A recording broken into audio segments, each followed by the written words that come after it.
Before I dive into this story, folks, I want to note that the names of the characters here are placeholders, chosen randomly to make it easier for everyone to follow along. Their real names and the details that could point back to them have been kept confidential, as is our practice in these matters. This is a true account I came across through colleagues in the ministry, pieced together from records out of New Orleans back in the 80s. It's one of those cases that sticks with you, reminding us all how the spiritual battle isn't some abstract thing. It's real, it's personal, and it often starts in the quiet corners of our own lives where we're most vulnerable. The devil doesn't burst through the door with horns and a pitchfork. He whispers through the cracks we leave open ourselves. And in this story, that crack was a man's loneliness, widened by his thirst for knowledge about the shadows. Let me take you back to the spring of 1987. Right there in New Orleans, Louisiana, that sultry, soulful city where the air hangs heavy with the scent of magnolias and river mud, and the Mississippi rolls lazy and wide like it's got all the time in the world. New Orleans in those days was a gumbo of cultures, French Quarter charm mixed with Creole spice, and underneath it all, that undercurrent of jazz that seeps into your bones like humidity on a July afternoon. You'd hear the wail of a saxophone drifting down Bourbon Street at midnight, cutting through the laughter from the bars and the clink of bourbon glasses. But if you listen closer, you'd catch the hush, the kind that speaks of secrets buried in the bayous, of voodoo queens and restless spirits that never quite left the party.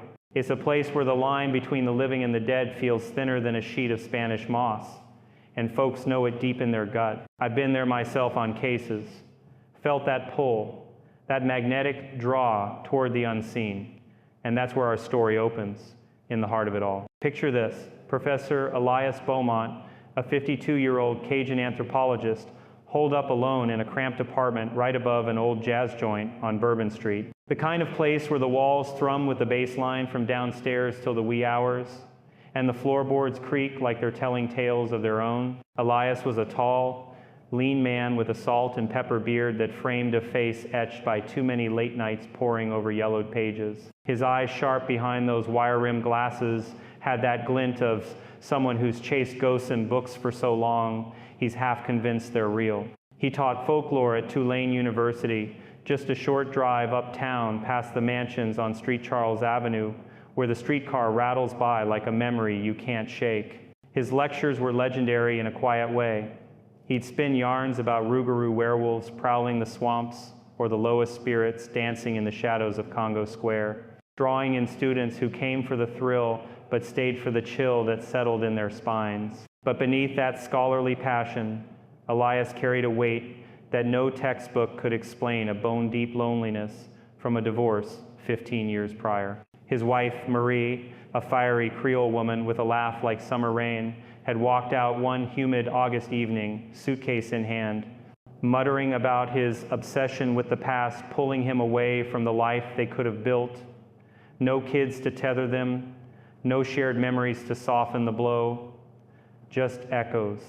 Elias threw himself into his work after that, stacking books and field notes high on his scarred oak desk until they teetered like the levees after a storm. His apartment was a shrine to the arcane, shelves groaning under volumes of Marie Laveau's Rituals, faded maps of the Atacapa trails, and dog-eared copies of the alphabet of Ben Sira, that ancient Jewish text whispering about demons in the night.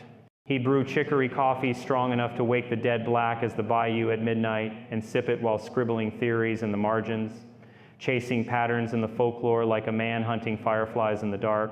Friends, few and far between. A nod to a colleague at the faculty lounge, maybe a stiff drink at Preservation Hall on a rare night off. But mostly, it was him and the silence, the kind that amplifies every creak and sigh of the old building. Now, spring that year bloomed early, with azaleas exploding in pink and white along the Garden District fences, and the air buzzing with the promise of Mardi Gras still months away. Elias was in his office at Tulane one muggy Tuesday afternoon, April, I believe, when the temperature hovered around 80 degrees even under the live oaks when the invitation came. A local archaeology team digging out in Bayou Street, John, had unearthed something peculiar, a clay mask baked hard by centuries in the muck, about the size of a man's palm, maybe 6 inches across. It depicted a woman's face, serene yet savage, with high cheekbones and full lips curved in a knowing smile, but crowning her head were curling ram's horns that twisted like the roots of a cypress tree. The team thought it might tie back to the Huma or Choctaw tribes, those indigenous folks who'd roamed the wetlands long before the French planted their flag. Professor Beaumont, the email read back when they still called them memos, typed on onion skin paper, "Your expertise on regional mythos could crack this open. Come see it before we ship it to the lab." Elias felt that familiar spark ignite, the one that had drawn him to anthropology in the first place, the thrill of touching history, of bridging the gap between what was and what whispers still. He cleared his schedule, grabbed his leather satchel, stuffed with notebooks and a battered copy of Voodoo in New Orleans by Robert Tallant, and headed out as the sun dipped low. Bayou Street, John was just a 15-minute drive from campus, past the fairgrounds where the Jazz Fest tents would soon rise, but in the late afternoon light, it felt worlds away. The road narrowed to cracked asphalt flanked by shotgun houses on stilts, their tin roofs rattling in the breeze off the water. Elias parked his old Ford Falcon, rust-flecked, with a dashboard Virgin Mary statue he'd picked up in a flea market near the dig site, a muddy clearing where the bayou curved like a serpent's tail. The air hit him first, thick, briny, laced with the rot of alligator nests and the faint, sweet decay of water hyacinths clogging the surface. Mosquitoes hummed like a low sax riff, and in the distance, an egret lifted off from the reeds, wings slicing the golden haze. The team had already packed up for the day 2 grad students and a grizzled excavator named Remy, who tipped his sweat-stained cap as Elias approached. "Professor, she's a beauty, ain't she?" Remy drawled, his voice thick with that bayou twang, handing over the mask wrapped in cheesecloth. It was heavier than Elias expected, cool against his palms despite the heat, the clay etched with faint glyphs that danced like fireflies in his mind, symbols that echoed Choctaw sunwheels or maybe something older from the mound builders upriver. But those horns, they tugged at a thread in his memory, something from the apocryphal text, a demoness with a crown of rebellion. His colleagues had warned him off. Of course, Dr. Harlan from the history department over coffee in the quad that morning. "Elias, old boy, you know the stories. Bayou spirits don't sleep, they simmer. Best leave that mask till dawn." But Elias waved it off with a chuckle, the academic in him scoffing at superstition. "It's clay, Harlan. Fired earth. Nothing a good carbon date won't explain." Twilight crept in as he lingered, the sun bleeding orange into the water, turning the bayou to molten glass. The team had gone, their trucks rumbling away down the dirt track, leaving him alone with the chorus of bullfrogs starting their evening symphony. Elias knelt by the edge of the dig, a shallow pit about 3 feet deep, walls crumbling with peat moss, and unwrapped the mask fully. Up close, the woman's eyes seemed to follow him, pupils carved deep like voids pulling in light. He traced a finger along the horns, feeling the ridges snag his skin, and without thinking, God help him, muttered an experimental incantation from his notes. It was just a phrase he'd pieced together from a Homa chant in an old parish archive. Esprit de marée, révèle ton visage.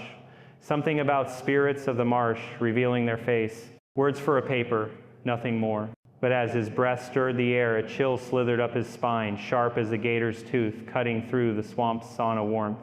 The mask warmed under his touch, snow pulsed like a heart buried in silt. He yanked his hand back, heart hammering, and pocketed it quick, the cheesecloth scratching like whispers against his thigh as he hurried to the car. The drive back to Bourbon Street was a blur, the Falcon's headlights cutting fog that rolled in off the lake like smoke from a ritual fire. Elias blasted the radio WWOZ with its Zydeco beats to drown out the unease gnawing at him. But by the time he climbed the narrow stairs to his apartment, sweat beading on his forehead despite the evening cool, that chill lingered. He stashed the mask in a drawer amid his field journals, poured a tumbler of Maker's Mark straight, no ice, the burn steadying his nerves, and tried to shake it off over a late dinner of red beans and rice heated on the hot plate. The jazz from downstairs filtered up, a mournful trumpet solo that mirrored the hollow in his chest, Sleep came fitful, tangled in sheets, damp from the humidity, and then the dream hit like a midnight squall. He was back at the bayou, but not as himself, not quite. The water lapped black at his feet, and the mask floated just offshore, bobbing on ripples that carried the scent of jasmine, sharp, cloying, out of place amid the muck.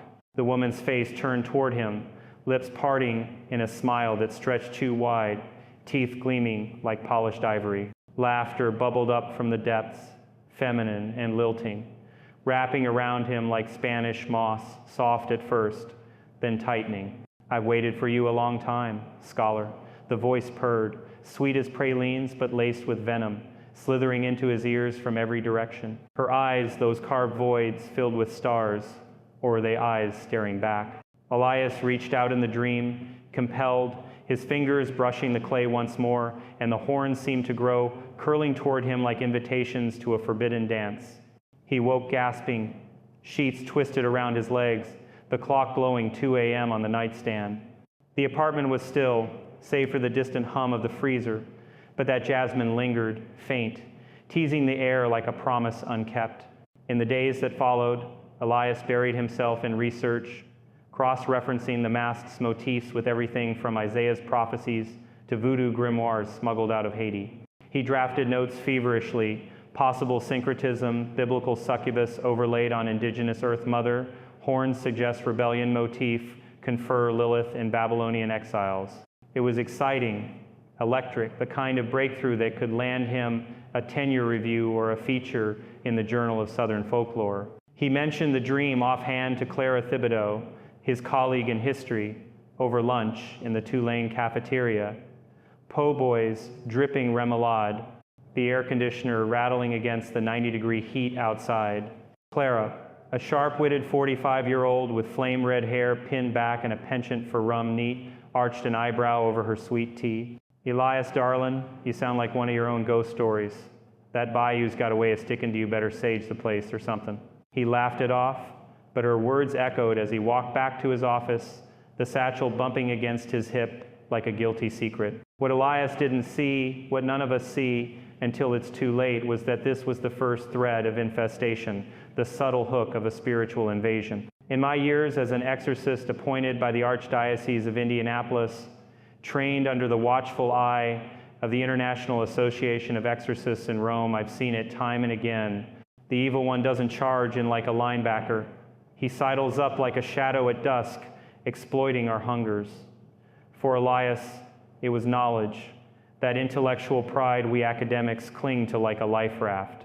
The mask wasn't just clay. It was a conduit, a relic from a 19th century voodoo rite where a Homa conjurer had invoked something ancient and angry, sealing it with his own blood before the noose took him, and in touching it, in whispering those words at twilight when the veil between worlds thins like fog on the bayou, Elias had cracked the door, that dream voice.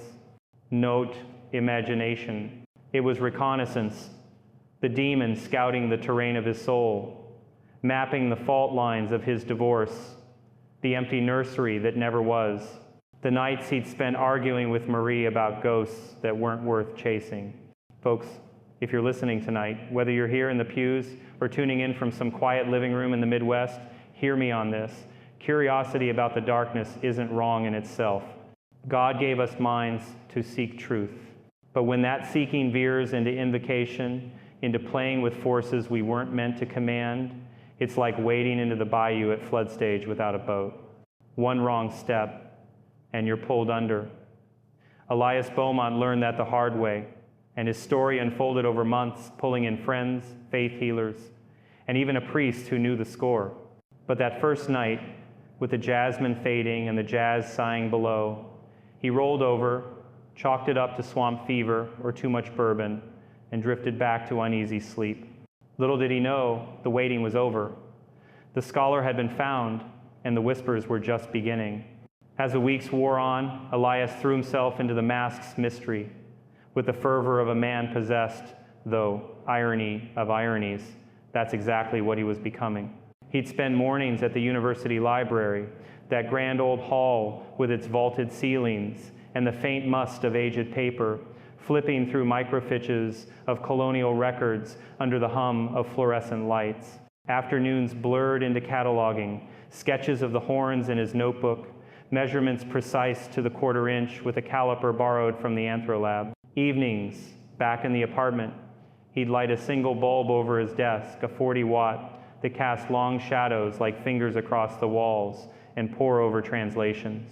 Lilith, he murmured one night, the name surfacing from a footnote in a Kabbalistic text. The first wife of Adam, cast out for demanding equality, fleeing to the wilds to birth demons and seduce the unwary. Folklore painted her as night hag, seductress, the storm wind that stole babes from cradles.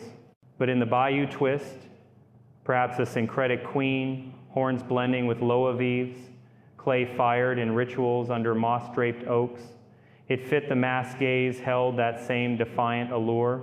He shared snippets with his classes, too, turning lectures into something electric. Imagine, he'd say to a room of wide-eyed undergrads, the projector humming behind him as slides of petroglyphs flickered on the screen. A face like this, buried for centuries, waiting to tell its tale. Not just artifact, but autobiography of the spirit.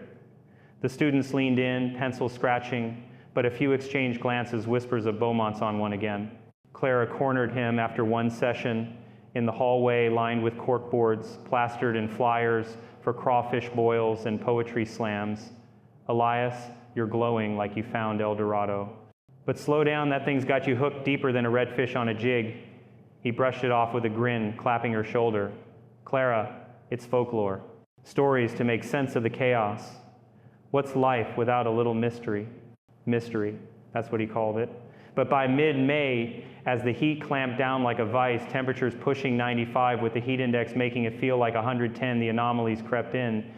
A book on his desk, The Devil's Dictionary of Demons, flipped open one morning to a page on succubi. The spine creased as if by invisible hands. Elias blinked, rubbed his eyes, must have left it that way the night before. Then the scent, jasmine, faint at first, blooming in the air around his desk like it was growing from the floorboards. Not the cheap perfume from the tourist shops on Decatur Street, but something wilder, headier, like the flower had rooted in the ether. He'd open the window, let the street noise rush in horns blaring, a street vendor hawking beignets, but the fragrance clung, teasing him through the day. Nights grew restless. He'd lie there in the dark, the ceiling fan whirring lazy circles overhead, stirring the air without cooling it, and hear giggles, soft, feminine, bubbling from the bathroom mirror across the room. At first, he thought it was the pipes groaning, that old building settling on its haunches. But one humid evening, after a double shift grading papers with a six-pack of Dixie beer to ease the edges, he padded in barefoot to splash water on his face. The mirror fogged from the shower he'd just taken. No, he hadn't showered yet. The laughter came again, closer, as if from behind the glass. He wiped it clear with a towel, heart thudding like a bass drum in a second-line parade, and stared at his reflection. Eyes bloodshot, beard unkempt, but nothing else, just him. Get a grip, Beaumont, he muttered, downing the last of his beer and collapsing into bed. Dreams followed, fragments, the mask afloat, the woman's smile widening to show teeth like thorns, her voice cooing his name, Elias, Elias, like a lover's secret. It built slow, that pressure, like storm clouds piling over the Gulf.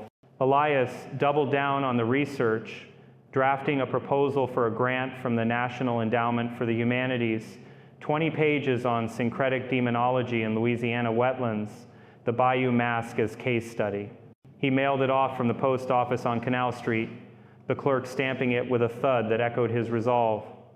Back home, he unpacked the mask again, setting it on the desk under the lamp's glow. The clay seemed warmer, the eyes deeper, as if they'd drunk in the light and hungered for more. He traced the glyphs with a magnifying glass, murmuring phonetic approximations from his notes, lost in the rhythm. Outside, thunder grumbled distant, a summer squall brewing, but inside, the air thickened, charged, like the moment before lightning cracks the sky. That's when the real shift happened, not with fanfare, but with a whisper that lodged in his soul. One lecture, early June, the classroom stuffy despite the AC straining, Elias, mid-slide on Atacapa, burial rites, felt it, a tug like a hook in his chest. His voice deepened, words tumbling out unbidden. And in these masks, he heard himself say, though it felt distant, we see not just clay, but the face of rebellion itself, the first wife, cast into the wild, her horns a crown of thorns for the unworthy.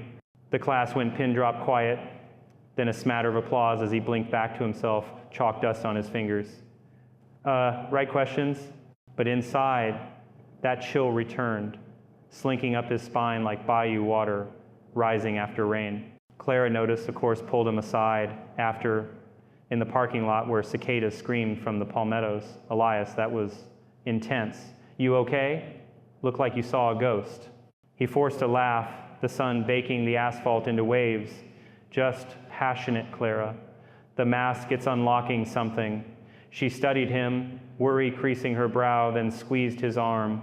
Passion's fine, but don't let it unlock you inside out. Wise words, but he shrugged them off, heading home through traffic clogged like clotting blood. By now, the jasmine was constant, a veil over his days. Books opened to demon pages without touch, a notebook filled with sketches. He didn't remember drawing horns, curling into sigils, eyes that followed the pen. Elias rationalized.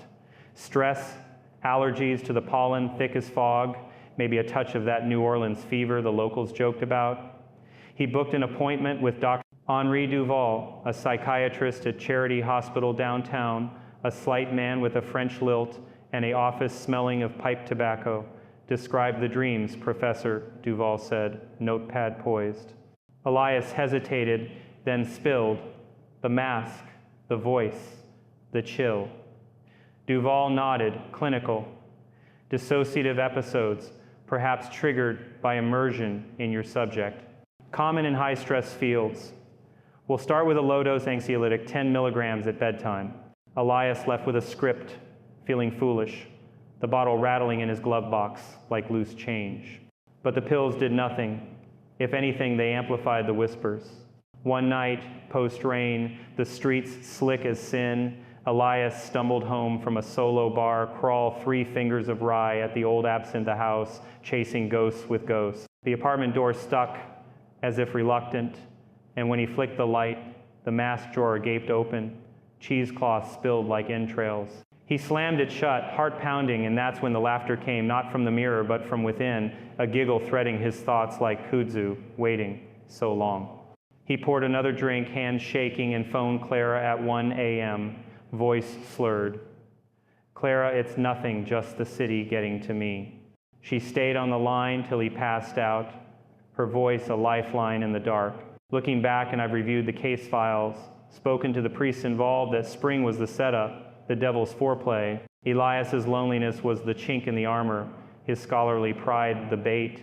The mask, a vessel, primed by blood and bayou magic, linking biblical fury to Louisiana loam. In exorcism terms, it's classic oppression, the slow siege before possession, testing the waters. I've seen it in farmhouses in Indiana, boardrooms in Chicago. The evil one probes for weakness, then floods in. Elias ignored the signs, chalking them to science, but science can't map the soul's terrain. And as summer heat baked the city, temperatures topping 100, with the humidity turning it to steam, the whispers grew bolder, the dreams sharper, pulling him toward the edge of the abyss. It culminated one sweltering July evening, class running late, the room a sauna despite fans whirring like angry spirits. Elias paced the front slide after slide of demon lore when it hit, a wave crashing over him. His knees buckled, vision tunneling, and as he gripped the podium, words poured out not his, a woman's voice, sultry as bourbon and smoke. I am Lilith, first wife of Adam, exiled to the wastes. The class froze, gasps, a chair scraping back thin chaos as he slumped, foaming at the mouth with syllables from Isaiah, eyes rolling white. Students called 911, the ambulance sirens wailing through uptown like banshees. At Charity, Duval hooked him to monitors, chalking it to seizure, but Elias woke, murmuring Aramaic, the jasmine thick in the sterile air. That was the turning point, the invitation accepted. But we'll get there, the breakdown, the allies, the rights. For now, know this. In the bayou's embrace, Elias Beaumont brushed the darkness, and it brushed back. And folks, that's how it starts. Not with thunder, but with a chill on a spring evening, a whisper in the night.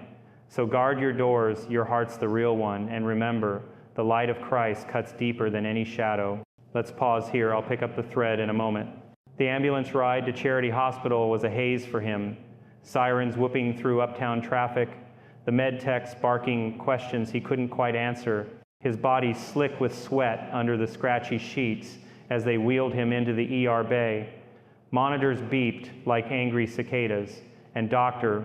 Henri Duval, that slight fellow with the wire-thin frame and a voice like a soft breeze off the Loire, was there in minutes, summoned from his office rounds. Duval had seen his share of New Orleans breakdowns, the heat stroke cases, the bourbon-fueled DTs, even the occasional voodoo hex gone sideways that left folks muttering in tongues. But this, Elias thrashing on the gurney, his mouth twisting around words that weren't English, weren't French, weren't even Creole, just this guttural flow, sultry and ancient, like smoke curling from a grave. By evening, they'd stabilized him. An IV drip of saline and a milligram of lorazepam to quiet the tremors, his vitals steadying under the harsh fluorescence that buzzed like fluorescent ghosts overhead. Elias came to in a dim side room, the hospital's AC humming against the 98-degree misery outside, his beard matted and glasses askew on the bedside tray. The first thing he saw was Clara Thibodeau, perched on a vinyl chair with her red curls frizzing in the humidity that seeped through the cracked window, a styrofoam cup of chicory coffee cooling in her grip.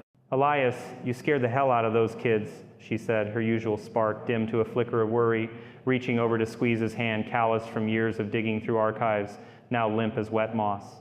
"They thought you were channeling Marie Laveau herself. What in God's name happened?" He blinked up at the ceiling tiles, stained yellow from leaks, and pieced it together in fragments. The lecture on demon veils, the sudden heat blooming in his chest like swamp gas igniting, then the voice, not his, spilling out like floodwater from the levee. I don't know, Clara. Felt like someone else took the wheel. She pressed him gently, but he waved it off, the academic armor snapping back into place, even as his pulse raced under the skin. Duval swept in then, chart in hand, his tie loosened like a noose half-tied. "Professor, your EEG shows some irregular spikes, could be temporal lobe activity, the kind that mimics seizures or even dissociative states. Ever had migraines? Family history of epilepsy?" Elias shook his head, the room tilting slightly as he sat up, the gown's ties flapping loose against his back. Duval leaned in, eyes kind but clinical, prescribing a follow-up, 20 milligrams of fluoxetine daily, something to level the serotonin dips, and a referral to a neurologist up at Oxnard if the episodes repeated. It's the mind playing tricks. Elias, immersion in your work can trigger it, like method actors losing themselves in a role. Rest, hydrate, and lay off the late nights with those books. Clara drove him home that night, the Falcon too wobbly for him to manage, her old Chevy Nova purring through the French Quarter's narrow lanes where gas lamps flickered like wary eyes. Bourbon Street was alive despite the drizzle starting to patter on the windshield, tourists in Hawaiian shirts dodging puddles, a brass band thumping. When the Saints go marching in from a corner stoop, the air thick with fried oyster, po' boy grease, and regret. She fussed over him up the stairs, brewing fresh community coffee in his percolator while he showered off the hospital stink, the hot water scalding his skin red as crawfish boil. "You're not alone in this, you stubborn coon-ass," she teased, using that old Cajun jab to lighten the load, but her eyes betrayed the fear the way she'd seen tenured profs crack under grant pressures or divorce fallout, ending up ghosts in the faculty lounge. Elias emerged in fresh khakis and a faded Tulane tee, the mask still tucked in its drawer like a bad tooth he couldn't pull, and they sat at his scarred kitchen table, the jazz from downstairs seeping up like incense. "It's the mask, Clara, that damn thing's got under my skin." She listened as he recounted the dream voice again, the jasmine that now perfumed the whole apartment like a brothel in bloom, and for the first time, he admitted the giggles from the mirror, the books flipping like poltergeists at a seance. She didn't laugh it off this time. Instead, she pulled a flask from her purse dark rum, smooth as sin, and poured a splash into their cups. Elias New Orleans eats skeptics for breakfast. Remember that adjunct last year, the one who dabbled in Santeria for a thesis? Ended up babbling about serpents in his sleep till they shipped him to Mandeville. Her voice dropped, conspiratorial, as thunder grumbled over Lake Pontchartrain. Maybe it's time to call in someone who deals in more than footnotes. Father LeBlanc at the Cathedral, he's handled weirder than this, blending rosaries with rue bundles.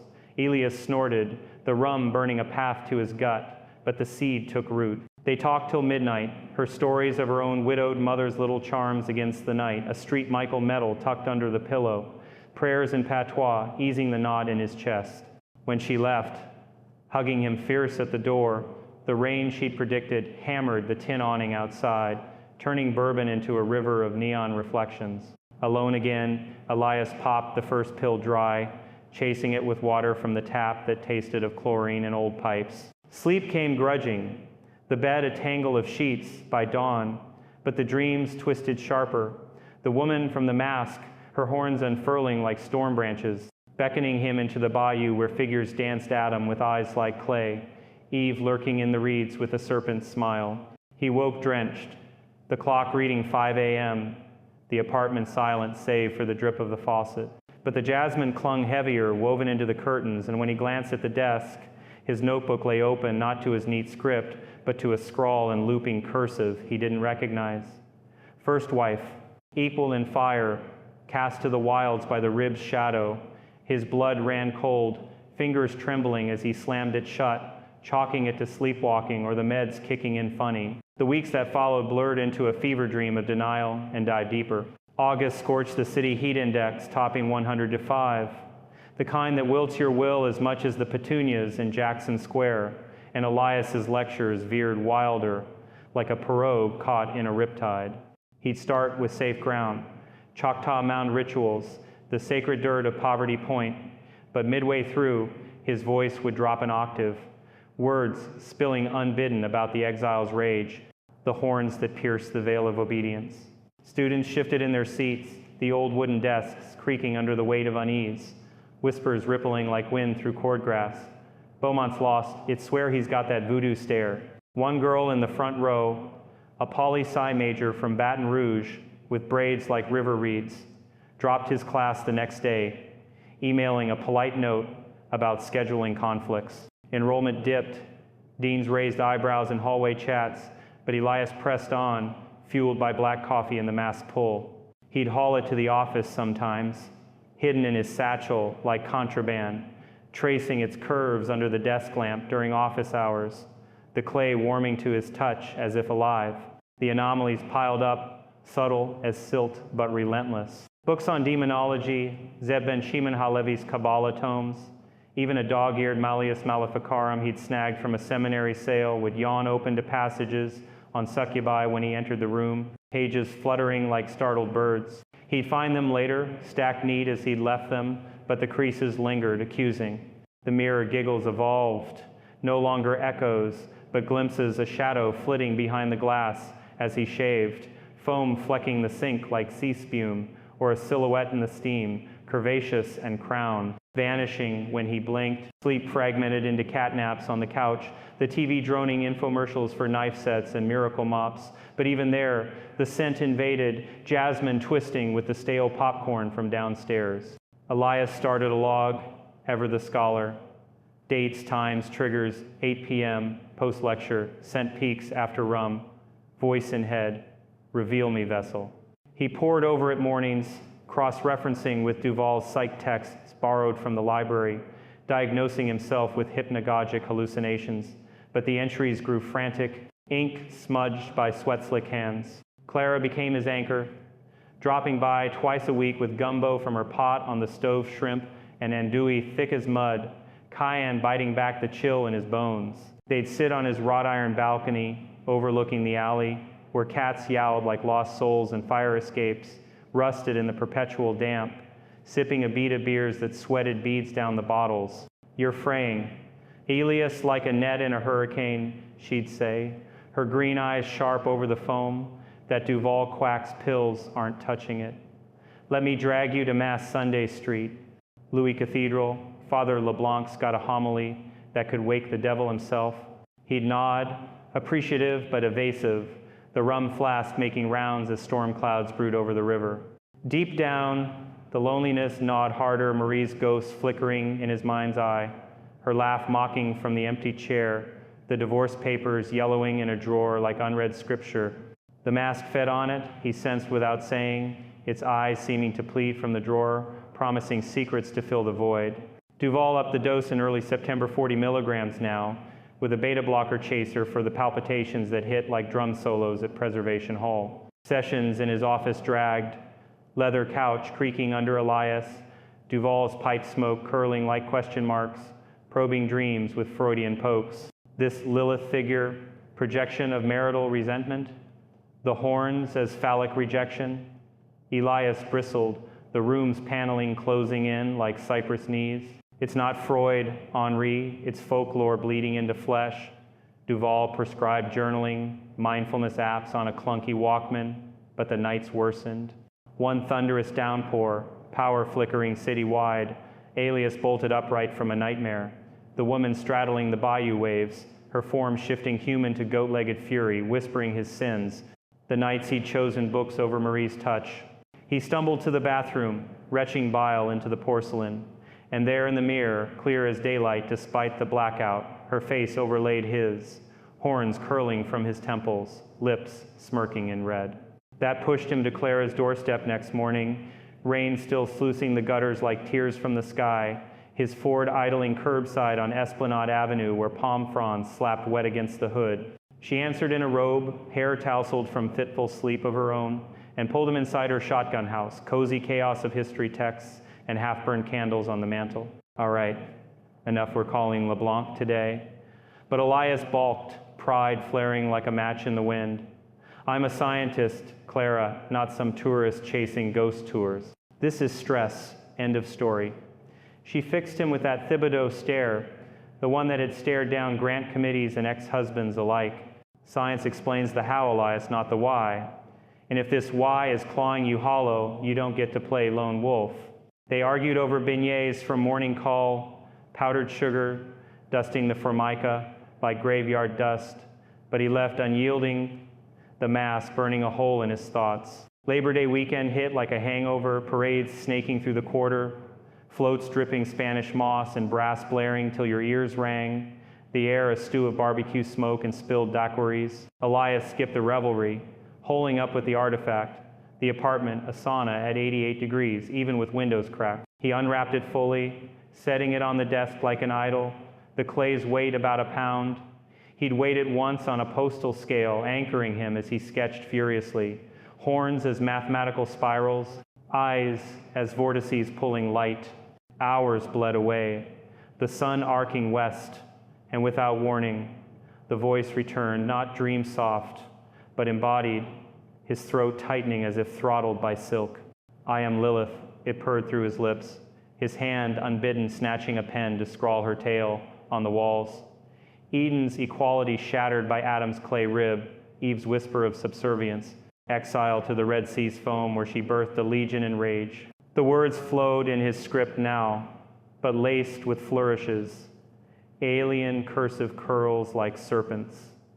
He watched, detached, as the pen danced, the mask's eyes gleaming approval. When Clara burst in unannounced key from a spare under the mat, her knock lost to the holiday din, she found him slumped, walls a fresco of fury, the air choking with jasmine so thick it coated her tongue. Jesus, Mary, and Joseph, she gasped, dialing Duval even as she shook him awake. The hospital again. Restraints soft but firm, another EEG spiking like lightning over the delta, Duval's face paling under the lights. This isn't dissociation, Henri, it's dialogue.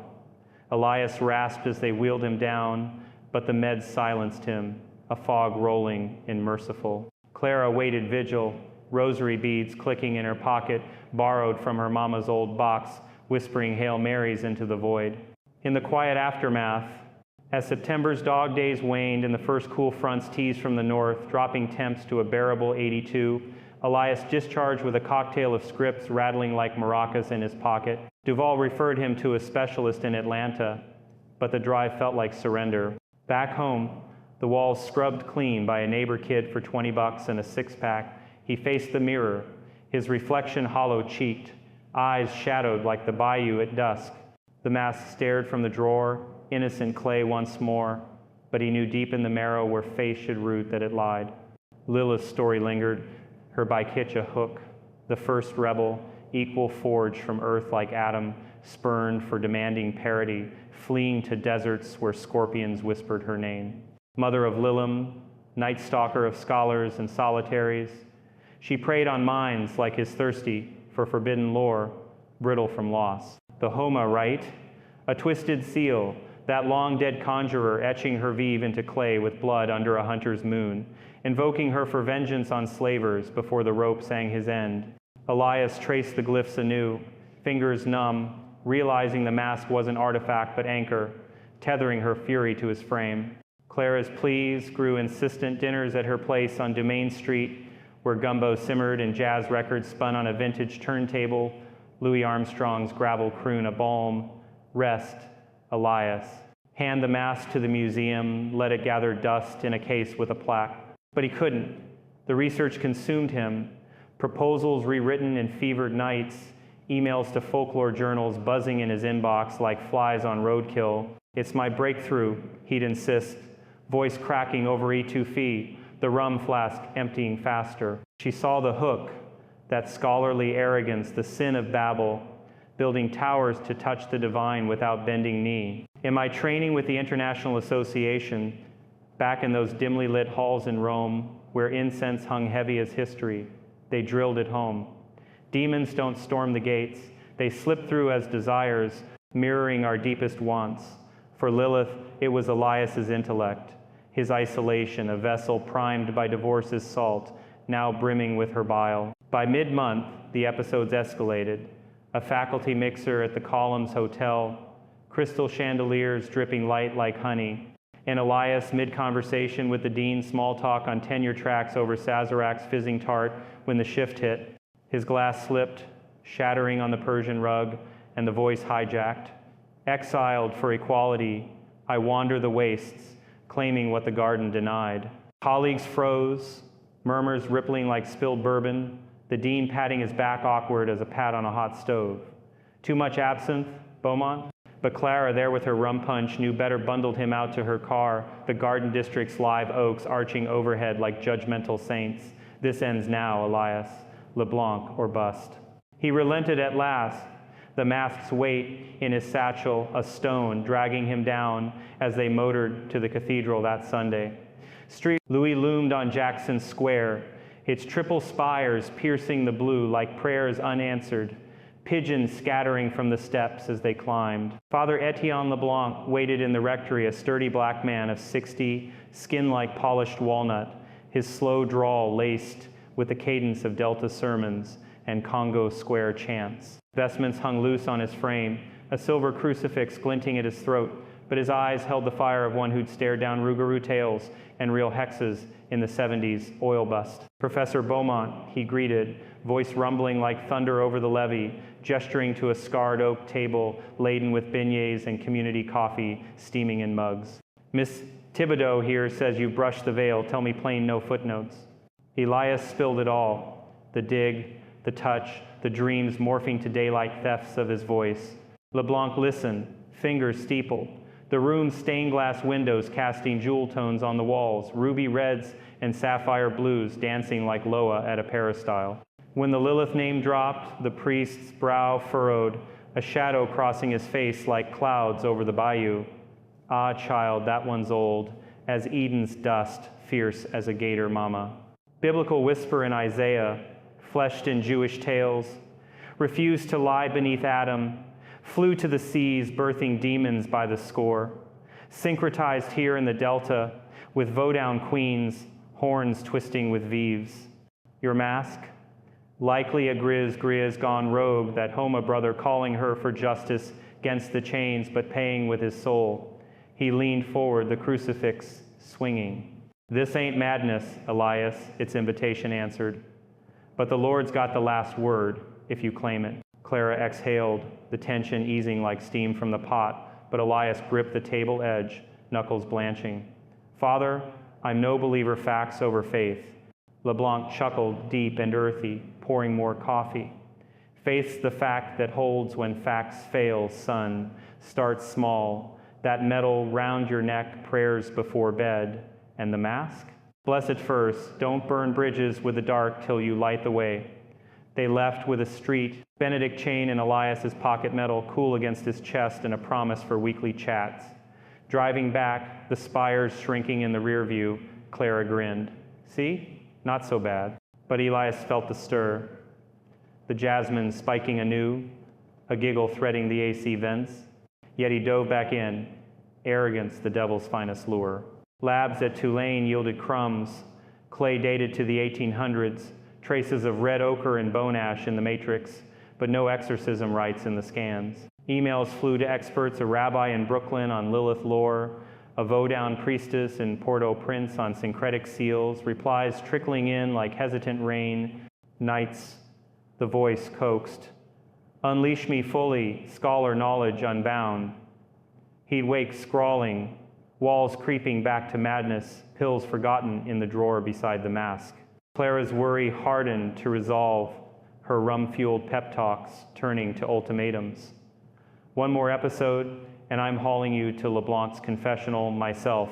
It crested Labor Day's echo, a Friday vesper when the quarter pulsed with post-holiday haze, temperatures dipping to 78, a mercy breeze off the river stirring the palms. Elias prepped for a guest lecture at Loyola, satchel heavy with slides and the mask wrapped tight, his Ford crawling through quarter gridlock where horse-drawn carriages clopped like spectral hooves. The hall filled with cross registrants, eager for southern occult intersections, the projector whirring to life as he dimmed the lights. Midway through Vives flickering on screen, his voice steady on Loa possessions, the hook yanked hard. Body seizing, he gripped the lectern, wood splintering under nails, and the words erupted. Her words, Lilith's litany, painting her exile in vivid strokes, equality's fire quenched by subservience's chain, the desert's howl birthing her brood, now turning on the learned lonely, their minds her throne. The room erupted, screams, chairs toppling, a co-ed dialing campus security on her bulky flip phone.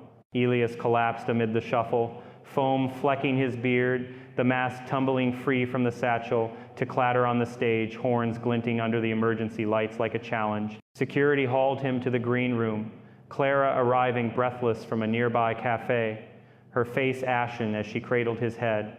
It's her, Clara, fully in. Duval met them at the ER again, but this time his skepticism cracked. The EEG, a storm of spikes, blood work clean save for elevated cortisol like a man fleeing hellhounds. Admit him overnight psych consult in the morning, but Elias, lucid in flashes, clutched her hand, the mask, bury it, before she claims all. That night, under hospital sheets, starched stiff, with monitors beeping a mechanical lullaby, the whispers softened to seduction, promises of arcane tomes, lost gospels of the wilds, her form in dreams, a lover's curve against his isolation. He resisted, street, Benedict's metal biting skin as he mouthed LeBlanc's lone prayer, crux sacra sit mihi lux, the Latin a shield thin as bayou fog.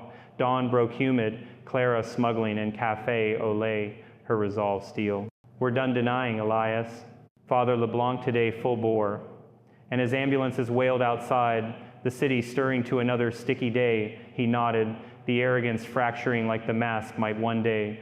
For in that moment, between science's maps and faith's uncharted waters, he glimpsed the war, not against clay or lore, but the void within, where Lilith nested like kudzu in the soul. Folks, that's the insidious beauty of it, the way oppression builds, brick by spiritual brick, until the walls close in. I've sat with cases like Elias's, in rectories from Indy to the bayous, watching the learned unravel thread by thread.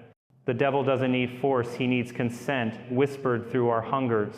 Lilith preyed on the scholar's thirst, turning knowledge to venom, but the tide turns with allies, with a friend's hand, a priest's right, the quiet power of saying no to the dark's allure. Hang with me, the storm's just gathering, and the rites that follow, they'll shake you to your roots. But remember, in Christ's name, no shadow stands forever. All right, brothers and sisters, let's lean into the heart of the storm now. As fall 1987 wrapped its humid arms around New Orleans like a reluctant lover, leaves turning gold on the live oaks lining Magazine Street, but the air still thick enough to chew, with that first whisper of chill sneaking in off the Gulf like a thief in the night. Elias Beaumont had danced on the edge for months, but by October, the whispers from that clay mask turned to outright commands, barking orders through his veins like a drill sergeant in his soul. No more subtle giggles or jasmine teases. This was possession proper, the kind where the man becomes a vessel, sloshing with something ancient and furious.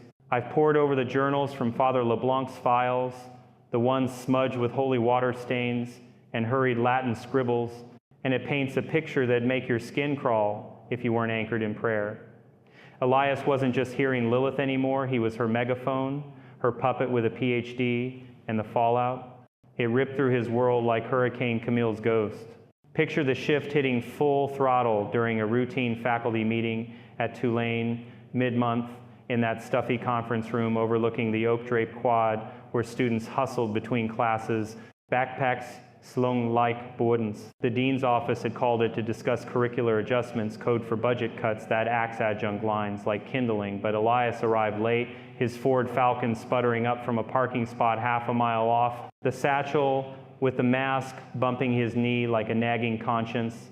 He'd skipped breakfast again, living on black coffee that could strip paint and vending machine, moon pies that stuck to his ribs like regret. The room smelled of stale donuts and men's cologne, a long oak table scarred from decades of arguments, and as he slid into a seat, sweat beading his forehead despite the AC cranked to 65, the command slithered in.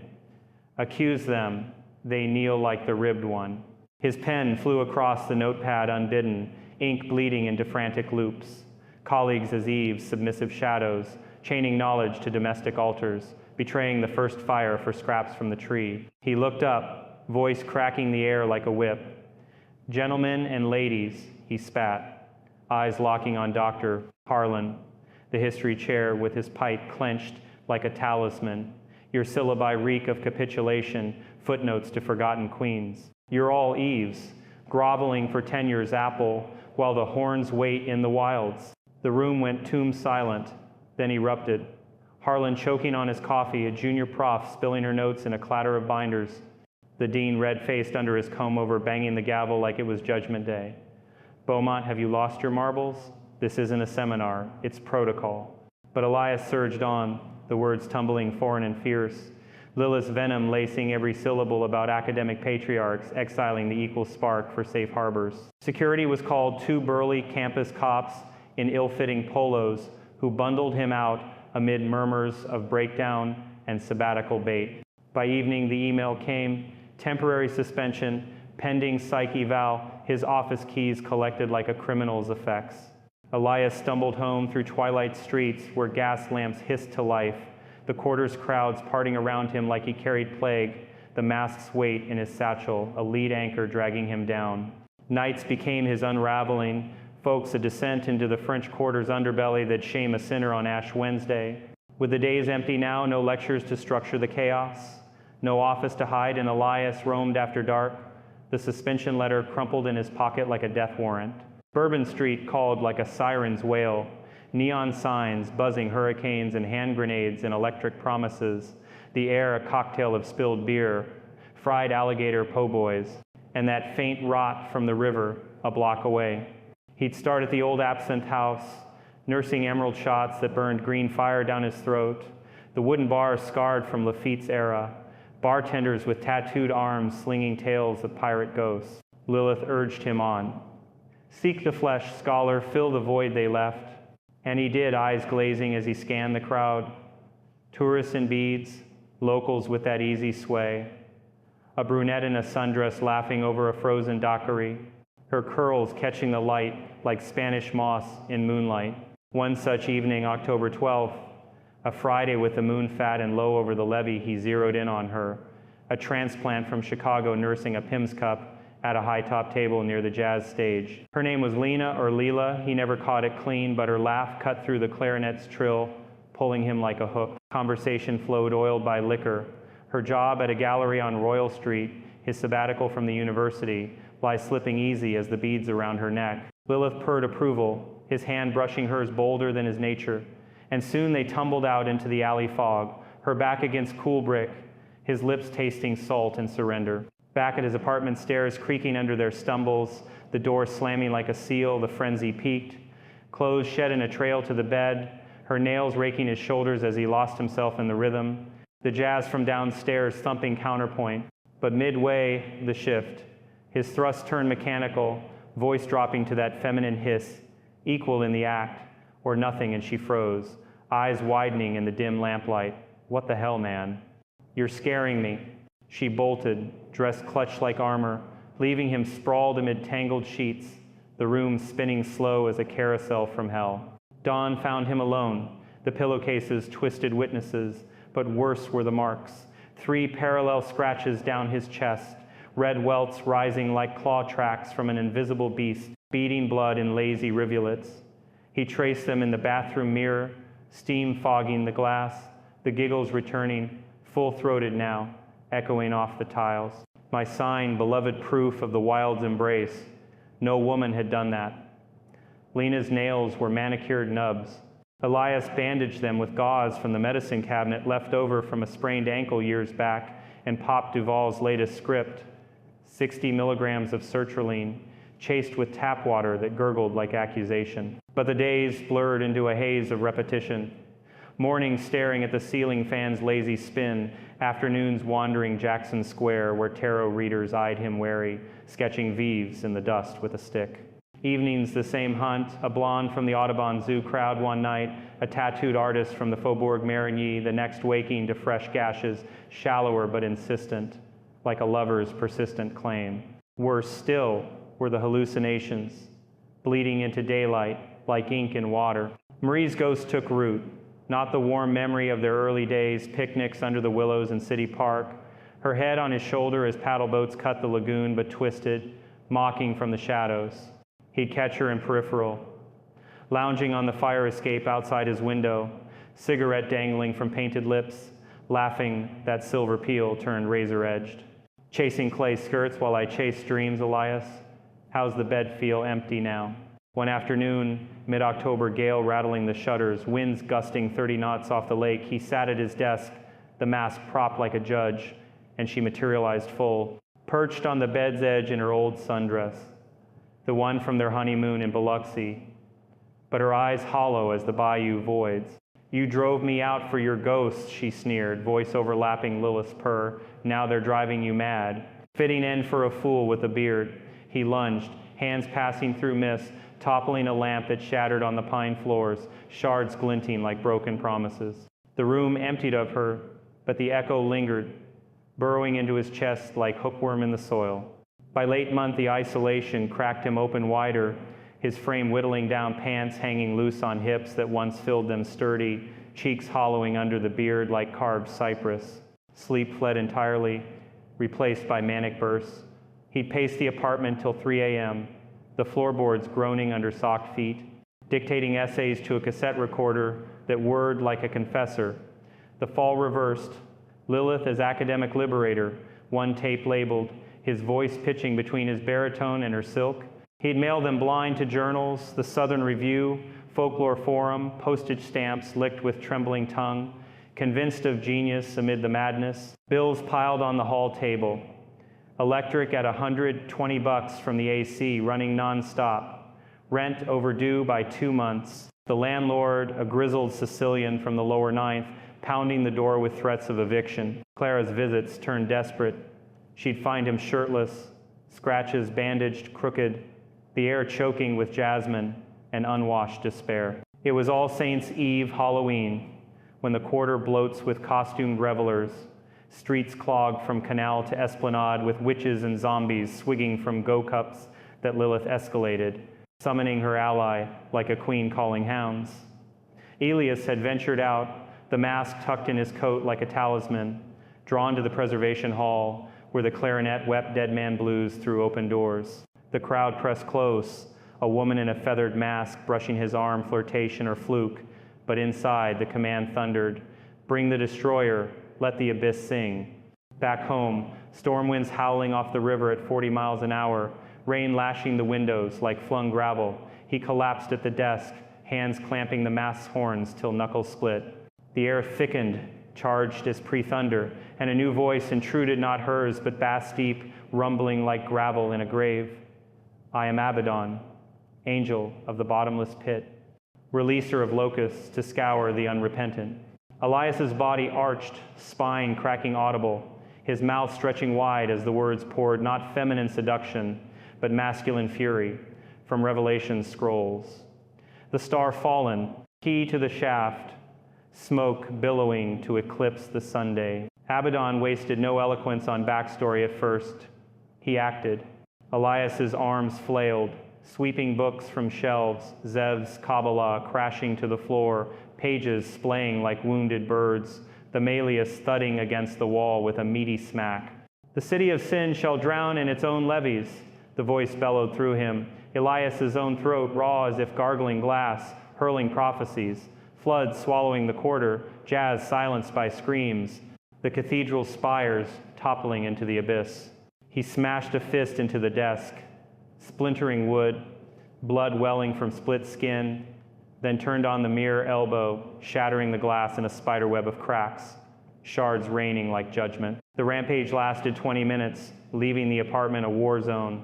Furniture upended, papers vortexed across the rug, the mask untouched on the floor, horns pointed skyward like antennae to hell. Elias slumped amid the wreckage, chest heaving, Abaddon's echo fading to a growl. "We are legion now. Scholar, your voids are forge. I was once bearer of the seal, herald of the Almighty's wrath, tasked to loose the chains on the great day. But the thirst for cleansing consumed me. Why wait for trumpets when the pit hungers now? With her we weave chaos, flesh to bind the lonely, mind to shatter the proud. New Orleans, this Babylon of beads and bourbon, begs for the scourge. Clara found him like that next morning, key turning in the lock after no answer to her, knocks her face draining white as the jasmine choked the hall, mingled now with blood's copper tang. She'd brought groceries, king cake from Randazzo's, still warm in the bakery box, a bottle of Bark's root beer for old time's sake. Elias? Sweet Jesus. He was curled fetal amid the debris, eyes bloodshot, pinpricks, beard flecked with foam, the scratches on his chest peeking through a torn tee like accusations. The walls bore fresh scrawls, Abaddon sigils, jagged crosses inverted, Lilith's horns entwined in profane knots. She dropped the bags, milk carton splitting on the threshold, and knelt, shaking his shoulder gentle as a Eucharist wafer. "Talk to me, darlin'. What devil's this?" He stirred, voice a rasp, two tones warring, his whisper and the demon's rumble. The pit opens, Clara. He comes to clean the slate with her fire in his gale. Panic clawed her gut, but she hauled him to the couch, springs protesting, and dialed Father LeBlanc from the rotary phone on the wall, its cord coiled like a serpent. "Father, it's Thibodeau. Elias is gone." Two voices now, room like a twister hit. "Get here, please, before the saints themselves bail." LeBlanc arrived by noon, the sky bruised purple with hangover clouds, his old Plymouth Fury rumbling up to the curb where panhandlers eyed it wary. 60 years etched his face like bayou channels, deep lines from sermons in shotgun shacks during the oil slump, when voodoo whispers turned desperate and the church blended rites to stem the tide. He carried no kit yet, just a leather satchel with stolen vial of oil, his black frame filling the doorway in a cassock crisp as new linen. Clara met him at the threshold, wringing her hands, the apartment's chaos hitting like a slap. Books eviscerated, mirror a jagged maw. Elias muttering on the couch, rocking like a penitent in sackcloth.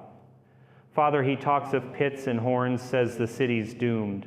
LeBlanc crossed the threshold, deliberate, murmuring, "Peace be to this house," in that slow delta cadence, the crucifix at his neck swinging like a pendulum. He knelt by Elias, hand on forehead, cool palm against fevered skin, and coaxed the tale, the summoning, the rampage, Abaddon's boast of fallen grace, alliance with Lilith to twist lust into locust, intellect into inferno. At first, LeBlanc's skepticism flickered. New Orleans bred hysterias, like oysters bred pearls, city sickness, they called it. Folks cracking under the perpetual party, masking the grind. Son, could be the bottle and the books mixin' bad Duval's elixirs not holdin'.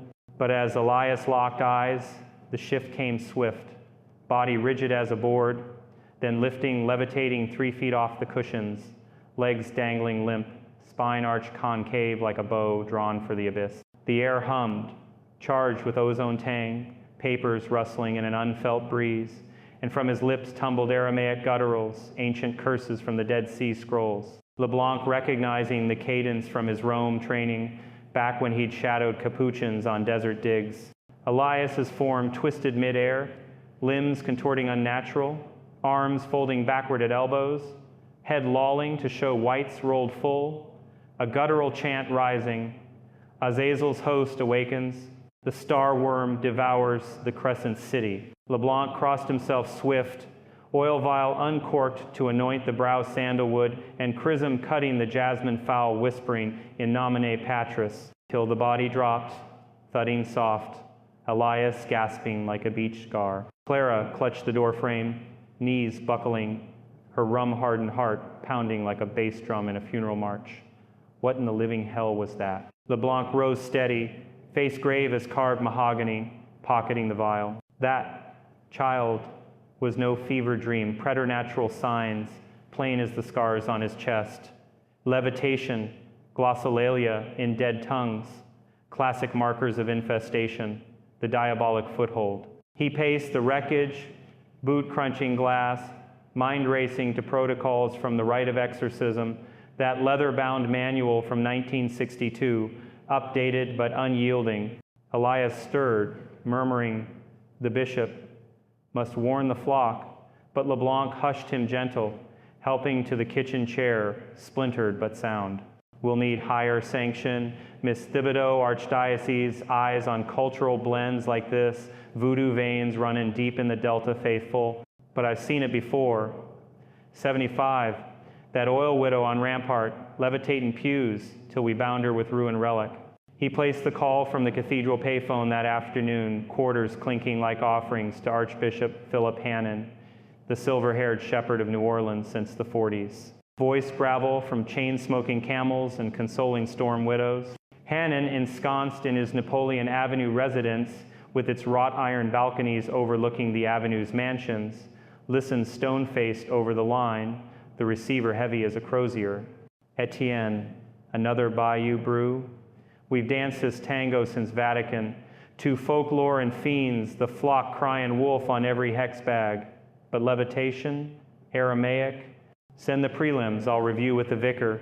LeBlanc faxed the notes that evening, clunky machine in the rectory whirring like a reluctant oracle detailing signs, history, the mask's grizz taint.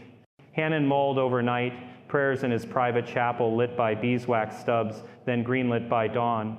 Proceed with minor rites, Etienne, full major if it escalates. Blend as you must. The devil don't respect creeds, but Christ does. Keep it quiet, no headlines in the Times. Picayune. Back at the apartment by Vespers, LeBlanc laid the groundwork, a circle of salt across the threshold, coarse grains from the Acme market, blessed with a spritz of Jordan water and a streak Benedict metal pinned to Elias's collar, its reverse etched with the exorcism prayer curling like a shield. Clara brewed sassafras tea from her mama's recipe, the root's tang cutting the air's foul, while Elias sat docile, eyes flickering dual lights, his weary blue warring with abyssal black. "Father, it feels like a storm in my blood," her commands, his hunger. "What if I can't hold?" LeBlanc clasped his shoulder, gripped firm as oak root. "You ain't alone, son. The church's arsenal runs deeper than the Mississippi. We'll start simple, prayers, blessings, severing the tethers. But mark me, this duo's a tag team from the pit, Lilith the seductress, Abaddon the smasher, feed in on your solitude like gators on a fresh kill. Your knowledge, their lure, but faith's the hook back." That first rite unfolded in the living room's ruin, dust painting the walls blood orange through rain-streaked panes, the city outside pulsing with All Souls prep jack-o'-lanterns flickering on stoops, kids in sheet ghosts scampering past. LeBlanc donned stole-over shirt, crucifix out, and led the litany. Psalms against the evil one, voice rising, steady over the wind's whine. Clara joining, halting on the responses, her rosary beads clicking like Morse code to heaven. Elias knelt in the circle, mask placed central on a cloth-draped crate, its clay face serene, mocking as holy water hissed on contact, steam rising faint like bayou mist. Abaddon stirred first, a growl ripping from Elias's gut, body bucking to slam knees on pine, but LeBlanc pressed on, invoking Michael the Archangel, sword-bearer against the dragons. Lilith countered sly, Elias's lips curling in a smirk, voice cooing priest of the rib, God, your waters tickle, join us in the wilds, where equals reign. Clara hurled her tea-splash hot, sassafras sharp, and the form recoiled, a hiss like steam on skillet. By night's end, exhaustion claimed them. Elias bandaged anew, sleeping fitful under LeBlanc's vigil, the priest murmuring, Compline till stars pricked the clouds. Clara crashed on the couch, flask untouched for once, her dreams tangled with horns and pits. Come morning, all saints, bells tolling from every steeple, the air crisp at 68 degrees, the apartment held a fragile peace, the demons quiet but coiled like gators sunning before the lunge. LeBlanc phoned Duval for the record. Not psychosis, doctor. Preternatural overlay, the shrink's scoff turning thoughtful over the line. Etienne, if rites work where pills fail, send notes. But the priest knew this was war's eve, the line drawn between malady and maleficence, a razor walk he trod in Rome's shadowed archives under mentors who quoted Aquinas on the unseen world siege. Folks, in my own chair up in Indianapolis, that old rectory with its creaky pews and the scent of candle wax eternal, I've weighed cases like this, the scales tipping on signs, no MRI maps, the unnatural strength, the tongues of ages, the knowledge poured out like contraband. Elias's duo prayed perfect Lilith on the heart's fracture, Abaddon on the mind's tower, but the call to arms came true then, with LeBlanc's grit and Clara's fire. The major rites loomed, jazz shadows lengthening into winter's bite, but hold fast. The abyss stares back, yet the cross stares deeper. We'll tread that path next the nights of binding, the tempests in the nave. Breathe deep, grace abounds in the gale.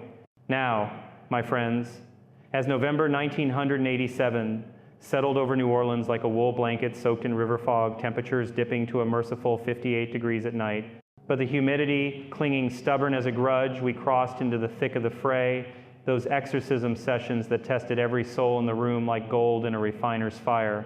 Father LeBlanc had cleared a back chamber and street, Louis Cathedral, off the nave where tourists milled oblivious under the vaulted ceilings painted with saints staring down stern. It was a plain space, about 15 by 20 feet, walls whitewashed, thick to muffle echoes, furnished spare, a scarred oak table for relics, shelves of forgotten missiles gathering dust, and in the center, that sturdy wooden chair pegged together by Trappist hands up in Kentucky, ropes of hemp ready to bind like Mercy's own cuffs. The windows were high and narrow, leaded glass filtering moonlight into fractured rainbows. But the real soundtrack seeped from Bourbon Street a block away, saxophones wailing low and blue, snare drums rattling like bones in a grave, laughter bubbling up from the crowds as if the world outside mocked the war within. Jazz as reminder, you see life's wild pulse, tempting the weary to dance with shadows instead of fighting them. LeBlanc led the charge, that steadfast son of the Delta, with his voice a steady anchor in the gale, but he didn't go Lone Ranger. He'd roped in Madame Evangeline Broussard, 55 years young, a Creole root worker who'd walked the line between Cathedral and Crossroads since girlhood, her neck strung with a rosary of black tourmaline beads that clicked like secrets when she moved. Evangeline was no sideshow mambo. She was the real deal, schooled in the old ways by her grandmare in the Treme, blending Ave Marias with herbal infusions that could soothe a fever or snap a hex like dry cane. Her knowledge ran deep as the aquifer under the city, bay leaves for protection, sassafras roots ground fine toward the Loagon robe, all sanctified with a bishop's nod, because down here, faith wasn't siloed, it was a gumbo, simmered slow with Catholic stock and voodoo spice. And then there was Dr. Henri Duval, pulled in as the scientific witness per Elias's fading grip on reason, though the good doctor arrived each time with a medical bag, clutched, white-knuckled, his French lilt trembling like a leaf in the breeze off Pontchartrain. For the record, Etienne, he'd mutter, setting up his cassette recorder on the sideboard, this is empirical observation only. But his eyes betrayed him, darting to the corners where shadows pooled thicker than spilled ink. The first session kicked off November 3rd, All Souls Day still echoing in the bells. Elias hauled in by Clara's steady arm, his frame a shadow of itself now, down 20 pounds, cheeks sunk like the levees after a drawdown, beard wild as bayou bramble. They bound him gentle but firm to the chair, wrists to arms with those hemp ropes knotted thrice, ankles secured, a leather strap across the chest for good measure, all blessed beforehand with chrism oil that smelled of olive groves and olive branches. The mask sat on the altar cloth nearby, wrapped loose now, its horns peaking like a dare. LeBlanc vested in purple stole, the color of penance, crucifix heavy on his chest like a badge from heaven's own force. Evangeline arranged her kit, a brass bowl of holy water laced with crushed laurel leaves, bayou, grown, picked under a waxing moon, a rattle of dried gourds for rhythm, and a vial of High John root oil rubbed into the floor in a vev that twisted cross with crossroads. Clara hovered at the periphery, notebook in lap, her red hair tied back severe, rosary looped around her wrists like a lifeline scribe and sentinel, her calm the glue holding the madness at bay. LeBlanc opened with the litany of saints, voices joining in call and response. Holy Mary, pray for us, all you holy innocents. Elias twitched at the invocation, eyes fluttering half shut, then the storm broke. His body jerked like a hooked bluegill, chair legs scraping the pine floor with a screech that set teeth on edge, ropes creaking taut. Lilith slipped in first, sly as ever, his lips parting in that too-wide smile, voice of velvet rasp threading his baritone. O priest of the nailed God, you summon me to this cage. You cannot cast me out, for I am woven into him, the loneliness he buries deeper than your river mud. The air turned cloying, jasmine blooming fierce from nowhere, thick enough to coat the tongue, and Duval fumbled his pen, ink blotting his chart like a sin confessed. LeBlanc pressed steady, aspergillum in hand, that brass sprinkler flicking droplets that sizzled faint on Elias's skin, reciting the psalm against the tempter. Depart from me, you evildoers, that I may keep the commands of my God. But Lilith laughed, a trill like shattering crystal, Elias's head lolling back to expose the throat corded tight. Commands? From the one who forged chains in Eden? I was equal, fire to his clay cast out for refusing the beneath. Now I claim the solitary, their minds my throne, their voids my bed. Evangeline stepped forward then, her presence a quiet thunder, bare feet planted firm, beads swaying as she shook the gourd rattle in a slow, hypnotic beat that echoed the jazz pulse outside. She dipped fingers in the laurel water, tracing a protective sigil on Elias's forehead, murmuring in patois laced with Latin. Legba at the gate, open for the light. Erzeli, wash the bile. The rattle's rhythm built, a counterpoint to the distant trumpet's solo drifting in something mournful. Basin, street blues maybe, and Lilith faltered. Elias's smirk twisting to a grimace, body slumping as if the chair weighed tons. Clara leaned in from her stool, voice cutting clear. Elias, hear me, you're the man who mapped the mounds, who taught us the stories heal, not haunt. Hold to that. You're more than this whisper.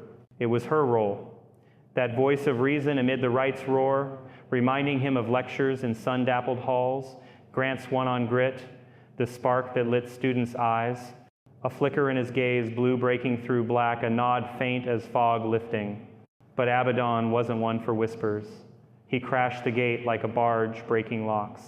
Midway through the second hour, candles guttering low, wax pooling red as blood on the saucers, the room shuddered, not from wind, but from within. Elias's chest heaving like bellows, ropes straining as his frame bulked unnatural, veins bulging blue ropes under paper skin. The bass rumble built, shaking the table till the missile slid to the floor with a thud like a dropped Bible. The pit yawns, shepherds of the Lamb, it thundered through him. Elias's mouth gaping wide, spittle flecking the stole.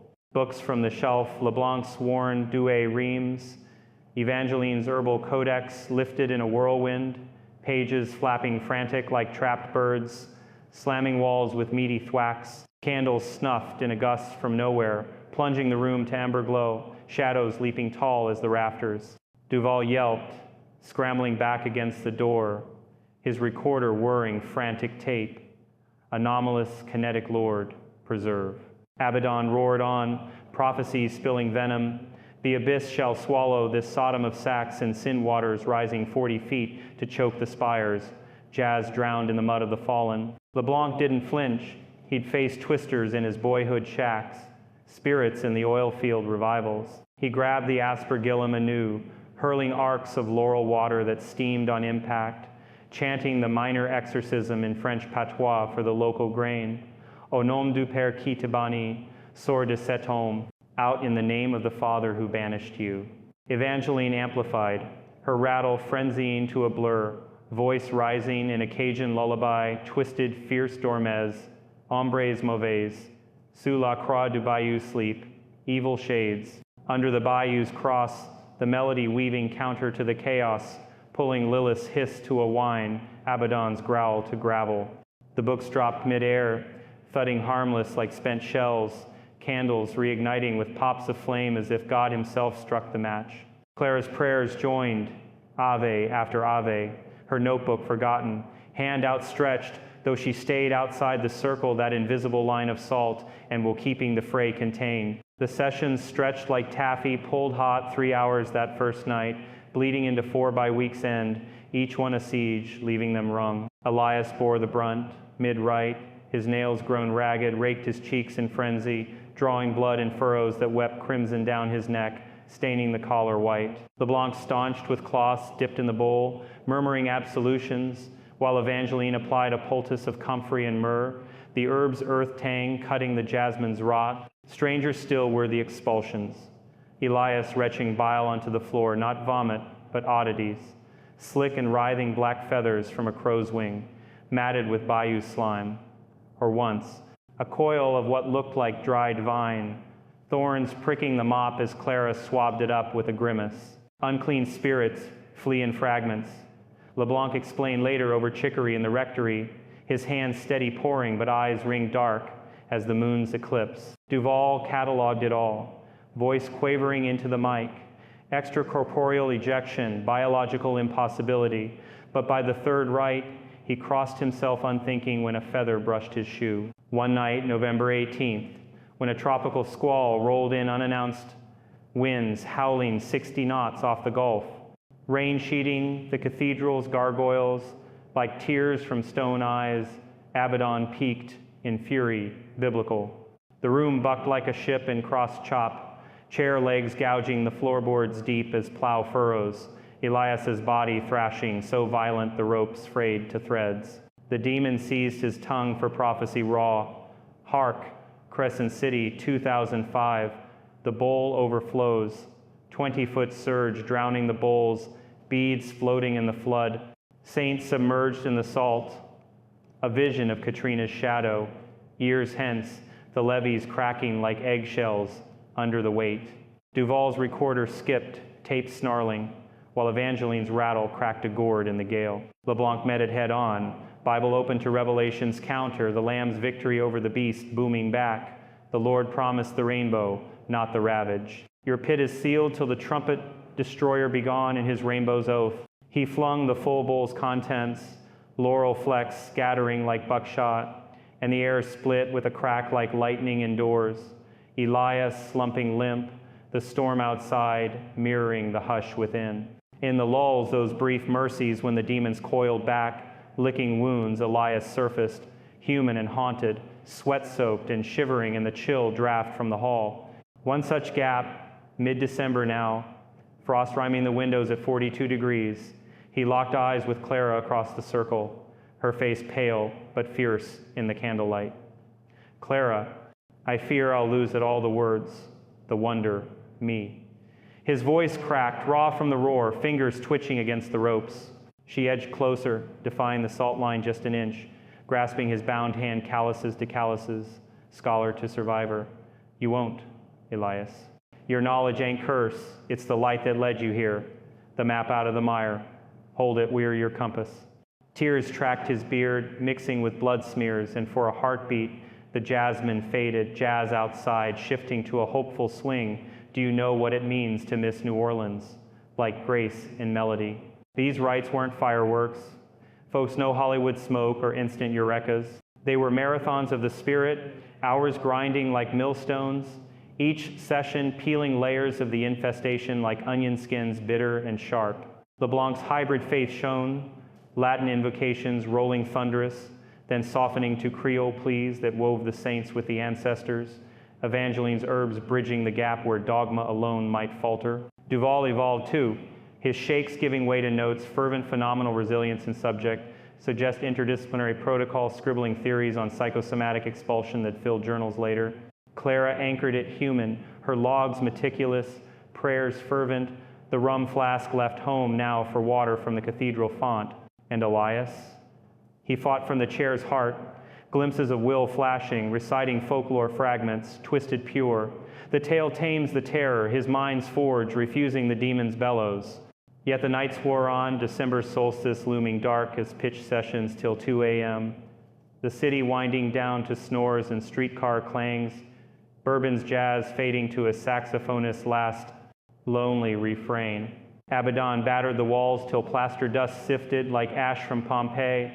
Lilith cooed temptations of unveiled archives, equals in eternity, but the team held a phalanx of flesh and fire. One pre-Christmas Eve, winds dying to a whisper at 50 degrees, Elias wretched a final oddity, a shard of clay chipped from the mask's horn, clattering to the floor like a tooth pulled free. LeBlanc crushed it under heel, intoning the band, and for the first time, silence reigned true, broken only by breaths ragged and relieved. In my line, those long vigils in Hoosier basements or lakeside cabins, the air thick with incense and fear, I've learned exorcism's no sleight of hand. It's endurance, the slow burn of faith outlasting the flash of fury. Like LeBlanc's crew, it's the blend science's lens, roots wisdom, friendship's tether that starves the dark. But the climax brewed, Mardi Gras moon rising fat, the final push where choice cracks the cage. Stay with me, the veil thins further, and redemption's roar awaits. But till then, whisper your own prayers, the shadows listen, but the light answers louder. And so we arrive, dear listeners, at the crescendo of this delta, dirge the fat, feverish moon of Mardi Gras 1988, hanging low over New Orleans like a pearl in a sweat-soaked collar. The city ablaze in a carnival of excess that masked the marrow-deep ache of souls adrift. February's end brought no winter's bite down here, just that sticky prelude to spring, air hovering at 72 degrees even after sundown, thick with the perfume of fried dough and fresh painted floats lining the boulevards. Bourbon Street throbbed like an artery uncorked, crews parading in plumes and plumes of purple, green, and gold. Zulu warriors in blackface, grease paint tossing coconut doubloons that clattered on the cobblestones like fallen stars, brass bands marching with tubas booming, if ever I cease to love. The crowd a surging sea of sequins and sin, faces smeared with masks that hid more than they revealed. Revelry as rebellion, you might say a yearly thumbing of the nose at Lent's lean tomorrow, but for Elias Beaumont and the band holding the line against the dark, it was Armageddon dressed in feathers, the final rite unfolding in St. Louis Cathedral's shadowed heart, while the world whooped outside like judgment's own fool's parade. Father LeBlanc had prepped the chamber meticulous as a Jesuit's vow, the oak chair reinforced with fresh ropes, hemp twisted thrice and soaked in rue infusion overnight till it smelled of earth and defiance. The altar cloth starched white, edged in silver thread from Evangeline's own loom, the mask placed central now unwrapped fully, its clay horns catching candle flicker like devil's antlers in a saint's dream. The air hummed anticipatory, laced with bay laurel smoke from a thurible swinging slow, the scent cutting sharp against the jasmine that seeped eternal, like blood from an old wound. Duval arrived early that fat Tuesday eve, his medical bag lighter now, swapped for a leather-bound journal where he traded skepticism for scribbles on transcendent phenomenology, his lilt steadier but eyes still wide as a confirmand's at the altar. Etienne, the subject's vitals erratic but resilient. If this holds, it's paradigm shifting. LeBlanc clapped his shoulder, stole draping his frame like a banner of truce. Paradigms bend to the divine, Henri tonight. We pray they break for him. Clara wheeled Elias in on a borrowed gurney from Charity, his legs too wobbly now for steps, frame gaunt as a Lenten fast, skin translucent over bones that poked like cypress knees, but his eyes held a spark. Blue and unbowed, the street Benedict medal chained at his neck, glinting like a promise kept. She'd nursed him through the lean weeks, broth simmered with shrimp shells and file powder in her Dumaine kitchen. Stories read aloud from his old field notes, tales of resilient tribes weathering floods to remind him the bayou birth survivors, not just sinkholes. One more push, Elias, she murmured as they bound him, her fingers lingering on his wrist, pulse fluttering like a moth against glass. You've mapped worse than this. Hell's just another archive. He managed a ghost of his scholar's grin, voice a thread. Clara, if I fall short, tell the students the stories end with light, not horns. Evangeline hovered near, her tourmaline beads ground finer now into a paste smeared on the ropes, for binding the unbound, chur her patois prayers, a soft undercurrent, invoking Papa Legba to guard the gate while Urzuli Freda washed the venom from the veins. The rite ignited at 10 p.m., bells tolling the hour from the triple spires as the first crew rounded Jackson Square outside Endymion's floats groaning under papier-mâché titans, fireworks cracking skyward in blooms of crimson and gold that lit the stained glass saints like avengers aflame. LeBlanc intoned the opening versicle, voice rolling thunder deep, Exorcizo te omnium immundissime spiritus. I exorcise thee, most unclean spirit, the full major rite now, no holds barred, Archbishop Hannon's seal inked on the ritual book like heaven's own warrant. The team circled. Evangeline at the south, rattle primed. Duval at east, recorder spinning, silent witness. Clara north, her notebook swapped for a crucifix, clutched white, knuckled. Elias strained against the bonds, chest rising ragged, the mask mere feet away, seeming to pulse clay heart, beating time with the distant snare drums. Lilith stirred sly at the threshold, as was her way, no bellow, but a sigh slithering through the air, Elias's lips blooming in that crimson smirk, voice honey dripped over broken glass. Fools in feathers outside, dancing to their doom, let me stay, my vessel. I'll flood your mind with infinities, grimoires unburned from Alexandria's pyre, Vives etched in stars, the true names of the Loa that make your nailed god weep. Equality, eternal, scholar, no more the lonely ledger keeper. The temptation hung heavy, jasmine cresting like a wave, crashing the room, candles bending low in an unfelt draft, shadows coiling up the walls like serpents tasting the air. Duval's journal slipped from sweat-slick fingers, thumping soft. Evangeline's rattle faltered mid-shake, her beads warming as if fevered. Even LeBlanc paused a beat, the stole heavy on his shoulders, but he rallied with the gospel armor. Ephesians 6, the breastplate of righteousness, recited firm as forged steel. We wrestle not against flesh, but principalities, your bribes ring hollow. Exile, Clara broke in then, her voice a blade through silk, edging past the salt line, hand on Elias's knee, the touch electric as communion rail. Lilith, or whatever shadow you ape his knowledge, isn't yours to hoard. It's the light he shared in dusty halls, the stories that stitched communities whole after the 29 crash or the 65 flood. You offer chains disguised as crowns, he chooses the open book. Elias's eyes locked on hers, the blue flaring fierce amid the black swirl, a groan ripping from his gut, not pain, but purchase. The man's will clawing back like roots through concrete. Lilith recoiled, the smirk twisting sour, body bucking once to test the ropes, chair, legs, spidering cracks in the floor, but Evangeline seized the moment, anointing the air with high John oil flung in arcs. Her chant rising fierce, Simbi of the waters, flush the poison, Damballa, coil the lyre tight. The jasmine choked, wilting to a faint rot, and for a breath, the jazz outside swelled a trumpet's triumphant blast, second line surging through the panes like allies unbidden. But Abaddon wouldn't yield the stage without spectacle. He erupted as the clock struck 11, the crew's roar peaking outside, fireworks thundering like cannonades, doubloons raining on the faithful below. Elias's frame convulsed, ropes singing taut as bowstrings, the chair lifting half an inch off the pine with a scrape like nails on slate. The bass quake returned, deeper than bayou thunder, shaking the shelves till missiles avalanche in a cascade of vellum and dust. The thurible swinging wild to spill coals that hissed on the salt circle like sinners in the lake. Eternal collapse, the voice boomed through him. Elias's mouth a cavern, teeth bared in rictus. The spires crumble to silt, the river reclaims its bride, your rainbow a lie, priest, for the pit devours all veils. I was the seal's keeper, the abyss's jailer under the throne's gaze, but why chain the cleanse when creation begs the scourge? With her, we birth the true flood, no mercy. Only the wild's raw rain. The room bucked harder, windows rattling in frames like teeth chattering in frost. Duval diving for cover behind the sideboard as a candle toppled, wax rivering hot toward the mass. LeBlanc met the maelstrom, unyielding, Bible aloft like Moses' staff. Waters parting in his mind's eye, the Red Sea of the soul. He doused Elias full, aspergillum emptying in a deluge that steamed on contact, reciting the imperative, adjuro te spiritus immunde per deum vivum, per Iesum Christum filium eius. Decede, I adjure thee, unclean spirit, by the living God, by Jesus Christ, his Son, depart.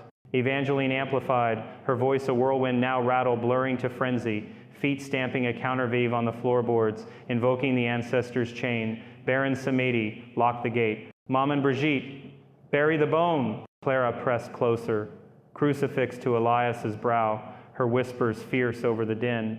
Fight it. Love, you're the man who dreamed the dead awake, who turned folklore to family. Choose us, choose the light, not this howling void. The word love slipped unbidden, born of months' vigil, but it landed true Elias's bound fist, clenching a guttural no. Tearing free, his timbre piercing the bass like a clarinet's cry. The gale crested then, the mass cracking audible, a hairline fracture spidering its cheek, clay dust sifting like grave soil. Abaddon's prophecies fractured mid-roar, devolving to snarls incoherent, the chair slamming down with a boom that shook the rafters, ropes holding by grace alone. Lilith resurfaced in the breach, desperate now voice a wheedle through Elias's rasp. Stay with me, Elias, knowledge without end, the garden's secrets unbarred. No more the wife scorn or the empty chair, but he surged while forged in the forge of rights past, bellowing back his own thunder.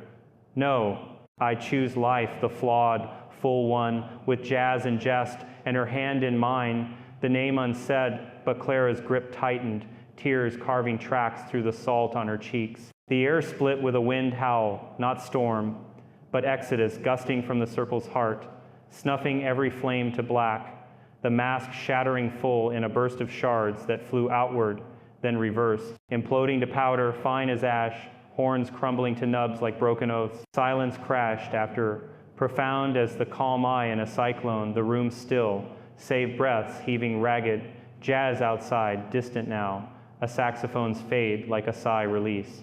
Elias sagged in the chair, ropes loose and gentle by LeBlanc's steady hands, his chest rising slow, eyes clearing to blue unclouded, the jasmine gone like mist burned off dawn. I saw the pit, he whispered, voice his own, cracked but clean, and it was my fears staring back the alone, the unloved, the unfinished tale.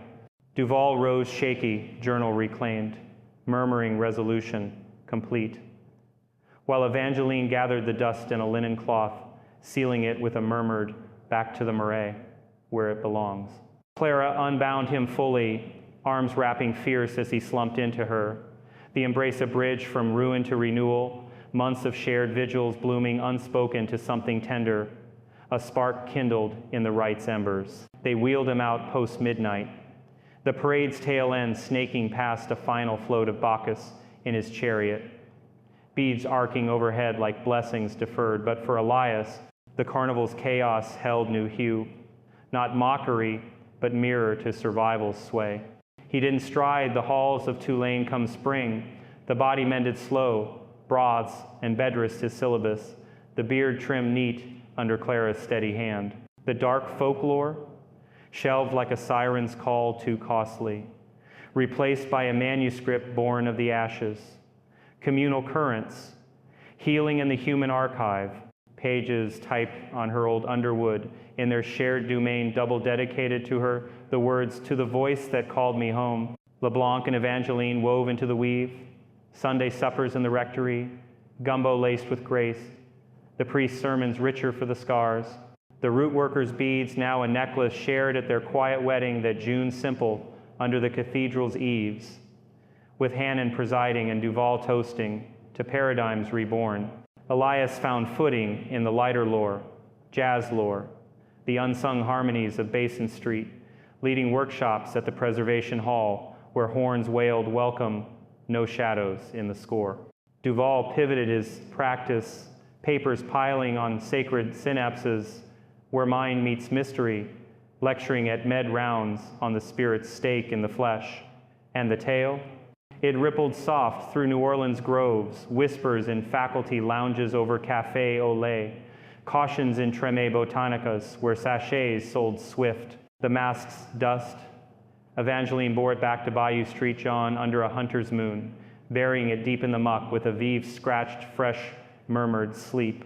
Old rage let the water claim. But Elias knew, in quiet nights with Clara's head on his shoulder, the dark's not erased, it simmers, waiting for the next solitary soul to whisper back. In my vigils, those endless hours in rectories where the clock ticks like a heartbeat under siege, I've carried this one close, a beacon in the black. The devil's real, preying on our fractures. But the divine, it's the chorus that conquers the friend's fire, the elder's earth, the right's relentless rhythm. Elias Beaumont chose life amid the lions, trading infinities for the infinite in the everyday. A hand held, a horn blown true, a story shared that stitches the sundered. So heed it, you out there in the quiet dark, guard your voids with voices, your hungers with heaven's hook. The pit whispers sweet, but the cross calls home. And in Christ's mercy, no exile's final. Grace and peace till we meet again.